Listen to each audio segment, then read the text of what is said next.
Well, last month we told you about a one-of-a-kind Northern Ontario research facility facing closure. A unique laboratory helping scientists understand how to protect rivers and lakes, not just here in Canada, but around the world. It became a victim of Ottawa's spending cuts. But today, 3 potential saviors emerged. Margot McDermott has the details. It's hard to believe that something so pristine could be at the center of a noisy fuss. But there was an international outcry when the federal government said it was closing the experimental lakes area. This way, okay. Today, the Ontario government stepped up to help keep it open.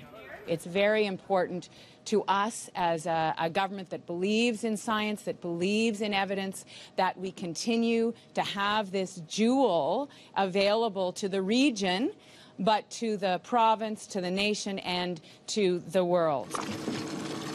The more than 50 lakes in Northern Ontario are unique, so clean they can be used as life-size test tubes. Scientists have done groundbreaking research here into everything from acid rain to the effects of phosphates in detergents on fresh water.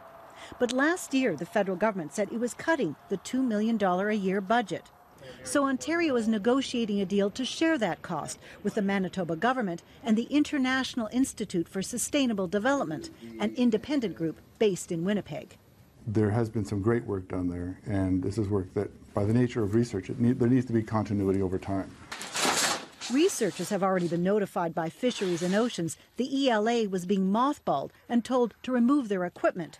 Scientists say it now looks like they'll be able to continue their work. This announcement is throwing ELA a lifeline, and it means that it still has an uncertain future, but at least it is showing that there is hope.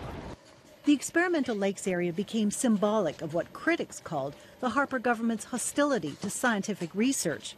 One of the ministers involved said today he's glad someone else is stepping in. In this particular property, if the Ontario government sees some value, that's great. More power to them. Ontario, Manitoba, and the Research Institute still have to negotiate details, but it appears this deal could be enough to save a unique place in the world for freshwater science. Margot McDermott, CBC News, Ottawa.